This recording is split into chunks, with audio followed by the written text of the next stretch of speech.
Vous pouvez voir que la première chose, la plus importante à apprendre, qu'on doit apprendre, c'est d'être introspectif, d'avoir de l'introspection. Si vous n'avez pas d'introspection, vous devez avoir quelqu'un d'autre, vous dépendez de quelqu'un d'autre qui doit vous dire ce qui se passe avec la vie. Une des meilleures choses qu'on peut apprendre, c'est d'être plus introspectif. Et pour être être dans l'introspection, c'est un attribut de l'humilité. Je ne sais pas si vous avez remarqué, mais la plupart des gens qui regardent dans les cercles spirituels, quel que soit le cercle spirituel, qu'il soit religieux, comme la foi chrétienne ou la foi des musulmans, ou toutes les spiritualités qui évoquent des chemins de type New Age, la plupart des gens, de façon générale, n'ont pas de réflexion sur eux-mêmes. Ils ne sont pas bons pour se voir eux-mêmes. Ils sont souvent bons pour voir comment sont les autres personnes.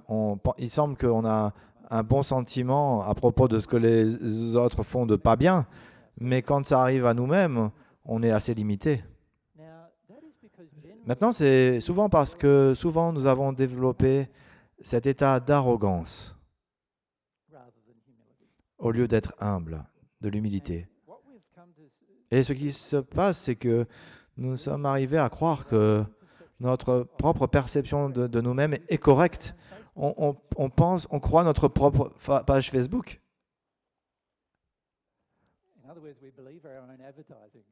D'autres mots, on croit en notre propre publicité de nous-mêmes. Mais souvent, on ne se voit pas la façon comme Dieu nous voit. Et la plupart d'entre nous, nous n'avons pas vraiment le désir de voir ça. Si nous sommes vraiment honnêtes en nous-mêmes, on veut maintenir une certaine impression de nous-mêmes que l'on donne aux autres. Et nous n'avons pas le désir d'être différents, bien souvent. Maintenant, ce que je sens, c'est que le premier problème que les gens rencontrent par rapport à Dieu, c'est cet état de réflexion, d'introspection. Je trouve qu'il y en a très peu. Et du coup, on fait une ou deux choses. On fait deux choses dans l'arrogance. Est-ce que quelqu'un a l'idée de ce qu'on peut faire, généralement, si vous n'êtes pas vous n'avez pas de réflexion sur vous-même? Qu'est-ce qu'on peut demander à quelqu'un? Alors, on cherche d'abord un leader. Un leader. Qu'est-ce que ça nous aide à faire? Ça veut dire que du coup, on n'a pas besoin d'être introspectif. On va le voir et on lui demande quelle est son opinion à propos des choses. Il nous dit si, ça, si. Et on dit ah ok. Et on en croit ce qu'il nous dit d'ailleurs, sûrement. Et on essaie de mettre ça en pratique. J'y vois un gros problème à faire ça. C'est un gros problème de faire ça. Parce qu'à la fin, cette personne, quelle que soit la personne, et ça peut être la personne la plus développée dans l'univers, cette personne elle aura sa propre opinion. Et il est autorisé de l'avoir du point de vue de Dieu, il est autorisé de l'avoir. Mais que vous vouliez sa contribution, tout ce que vous êtes en train de faire, c'est que vous êtes en train de faire que vous êtes du coup dépendant de cette personne ou de lui ou d'elle. Vous êtes en train de créer de la dépendance. Ça fait sens? Pourquoi est-ce qu'on fait ça? On fait ça parce qu'on ne veut pas aller à traverser l'émotion personnelle, l'expérience personnelle que nous avons fait une erreur. Ce qui fait que du coup, on est arrogant. On ne veut pas que les gens voient que ah tiens, on a fait une erreur et donc ah mais vous avez fait une autre erreur et on pointe ceci à nous et du coup parce qu'on ne veut pas voir nos émotions, on préfère aller voir quelqu'un qui nous dit on a des choses ce qu'on doit faire et du coup quand quelqu'un nous dit ah j'ai fait une erreur, on dit ah ben non cette personne m'a dit de faire. On veut que cette personne soit responsable pour nos choix et nos décisions. C'est pour ça on cherche des leaders. Du coup, à chercher des leaders, c'est ce qui crée des sectes et qui crée du coup en fait des religions. Ce qui crée aussi les politiciens, la politique, ce qui crée aussi des conditions économiques, etc.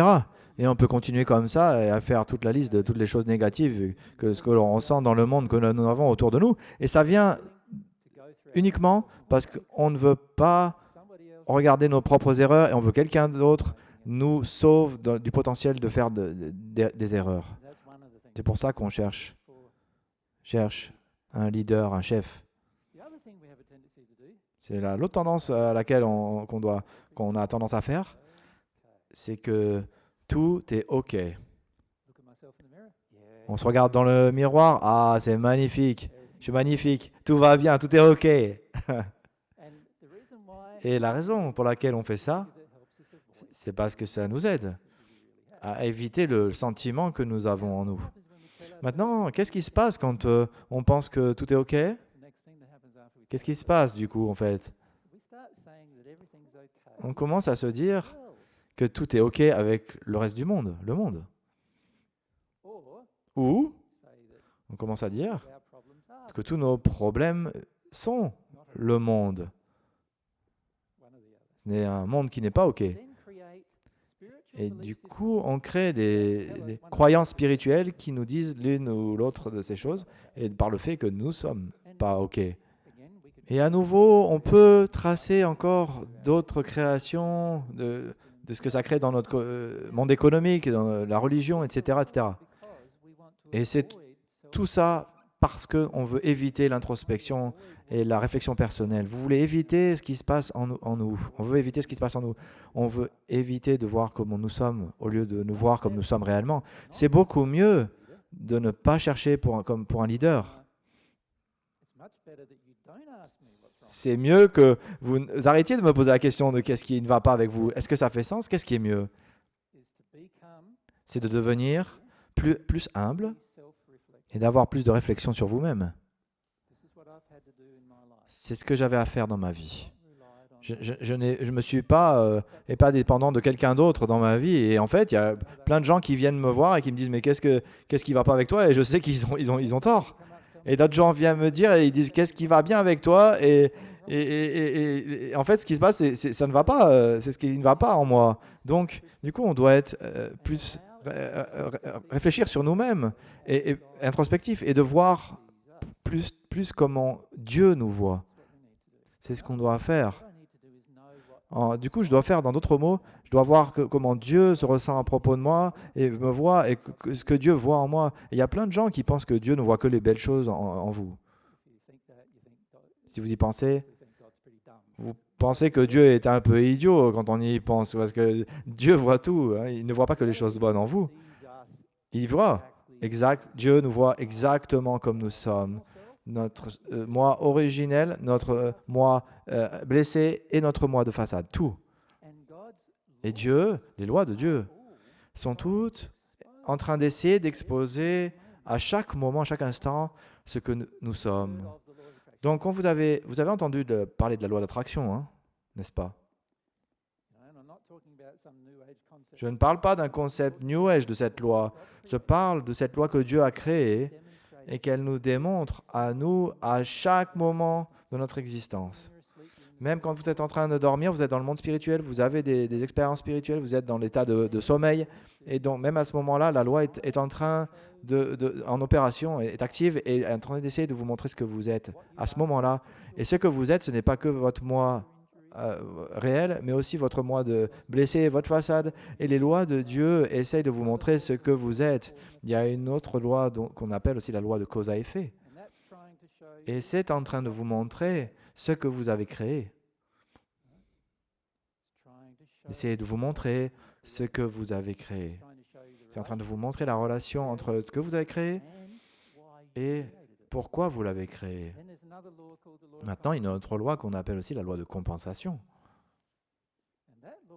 Et cette loi, c'est en train de vous donner de la souffrance pour vous montrer.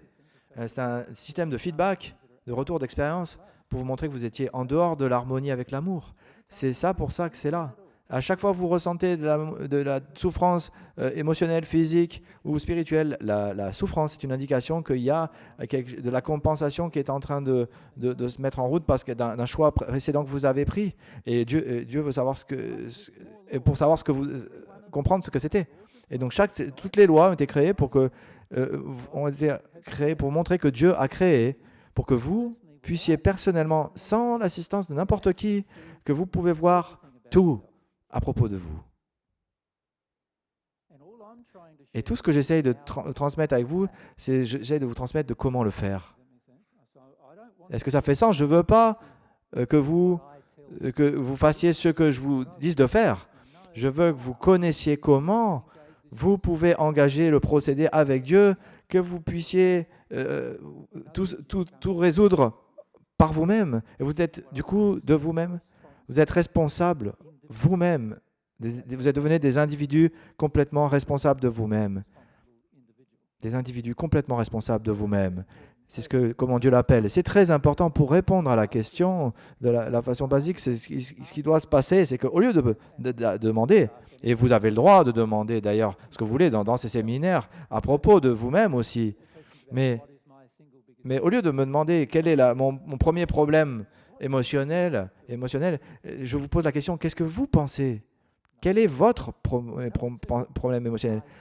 Premièrement. Et deuxièmement, est-ce que vous faites quelque chose chaque jour pour essayer de le réparer? Ou est-ce que vous mettez juste tout ça de côté ou sous le tapis et vous n'êtes pas en train de gérer ça? Est-ce que vous avez la volonté d'éventuellement adresser le problème? Et si vous n'aviez pas la volonté de le faire, de réparer le problème, et qu'est-ce que vous faites pour réparer ça? C'est le genre de questions que je me pose personnellement tous les jours. Et pour moi, c'est le genre de questions qui doit être posée par toutes les personnes chaque jour.